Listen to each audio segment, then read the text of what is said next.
Good morning India.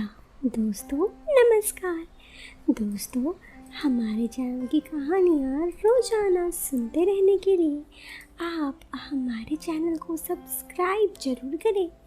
साथ ही दोस्तों, इस वीडियो के पसंद आने पर वीडियो को लाइक करना ना भूलें।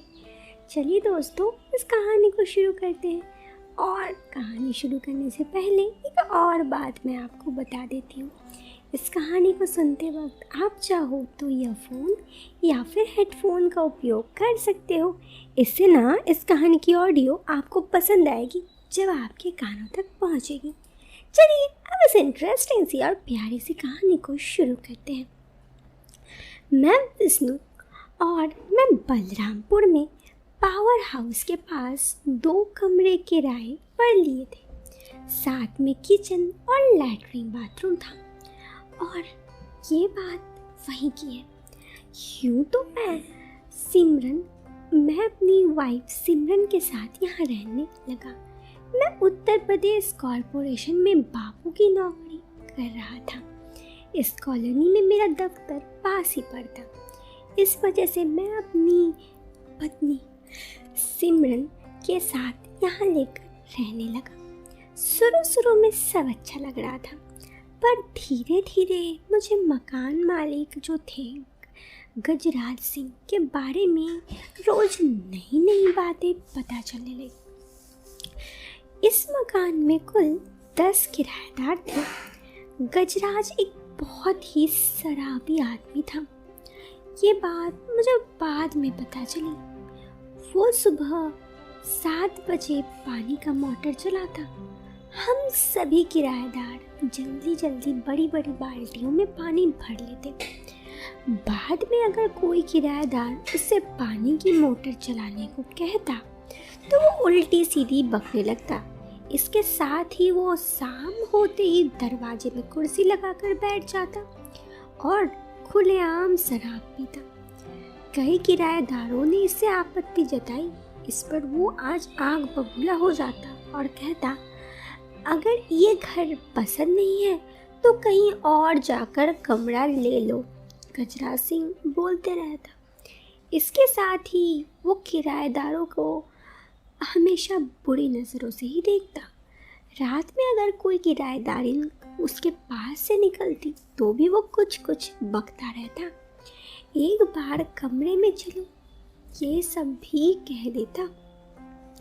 मुश्किल से 10 दिन बीते होंगे कि मेरे बगल वाले आर्या जी अपना किराया चुका नहीं पाए। बड़े ही सज्जन आदमी थे, बिहार के रहने वाले। गजराज सिंह ने उनके पास आए और उनकी वाइफ को ले गए और कहने लगे कि 1 तारीख को मुझे किराया हर हालत में मिलना चाहिए। अगर तू अभी तक किराया नहीं दे पाया, रात 10 बजे तक तो किराया लेकर नहीं आया कमरे में, तो तेरी पत्नी यहाँ रहेगी और उससे किराया वसूल लूँगा। इस समय भी उसने ही पी रखी थी। शराब का भक्का उसके मुंह से बड़ी तेज आ रहा था।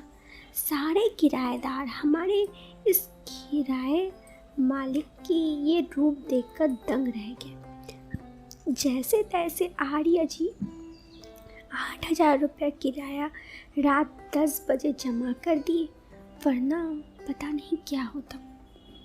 उस दिन के बाद से सब मकान मालिक गजराज से डरने लगे। 1 तारीख को सारे किराएदार किराए का इंतज़ाम कर लेते और गजराज को दे देते। लगभग 2 हफ्ते बाद की बात है, किसी कारणवश में सस्पेंड हो गया, जिससे मुझे आधी सैलरी मिलने लगी। इसलिए जो पैसे मिले तो मैंने मेरे जो दोनों लड़के थे उनकी पढ़ाई की फीस दी और बीमा की किस्त भर दी।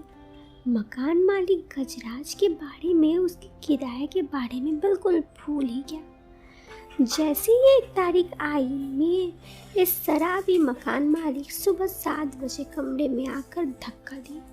उन्हें देखते ही मेरे चेहरे का रंग उड़ गया। हाँ भाई विष्णु, जल्दी से मेरे 8,000 रुपये दे दो। आज लेकर गजराज अपनी रौबदार आवाज़ में बोला।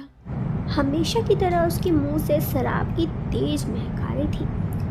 मालिक, मैं किसी वजह से सस्पेंड हो गया तो आधी तनख्वाह बची, वो भी स्कूल की फीस भर दी लड़के की।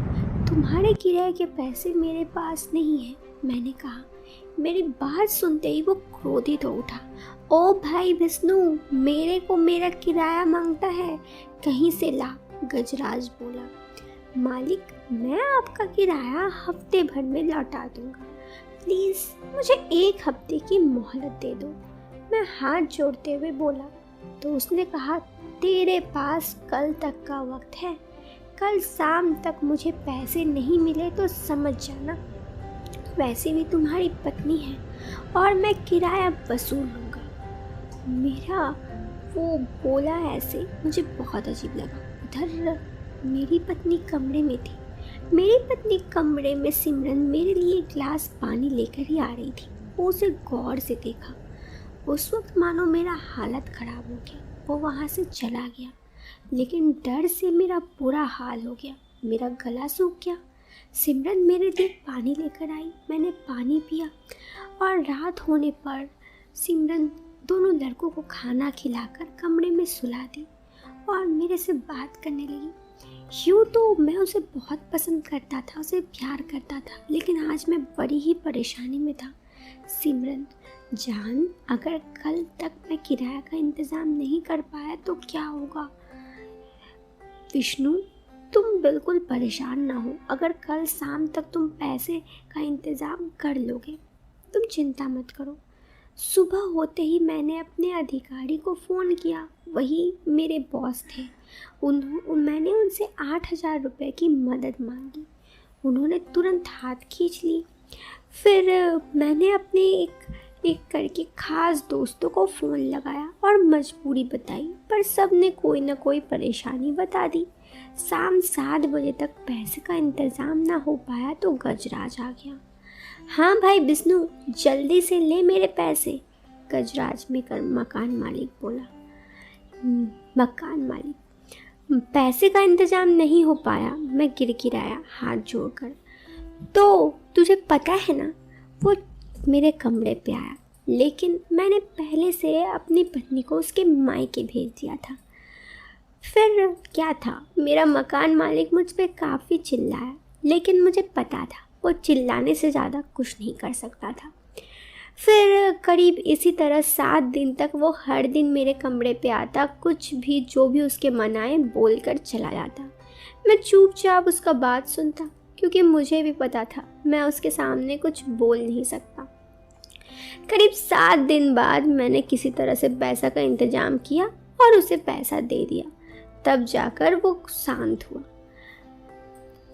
और मुझे भी शांति आई। फिर मैंने अपनी पत्नी को यहाँ बुला लिया और उस महीने के 1 तारीख से पहले ही हमने ये घर खाली कर दिया, क्योंकि मुझे भी अब इस घर में रहने में काफ़ी डर लगने लगा था। ये कहानी मैंने आप लोगों से इसीलिए शेयर किया ताकि मैं आप लोगों को बता सकूं कि दुनिया में किस किस तरह के लोग होते हैं। जरा बच के रहिए ऐसे लोगों से। बस यही थी आज की कहानी दोस्तों। वीडियो पसंद आए हो तो वीडियो को लाइक ज़रूर करें। चैनल पे पहली बार आए हैं तो सब्सक्राइब करना मत भूलें। मैं मिलती हूँ फिर एक नए वीडियो में एक नए और इंटरेस्टिंग टॉपिक के साथ। Till then bye bye, take care.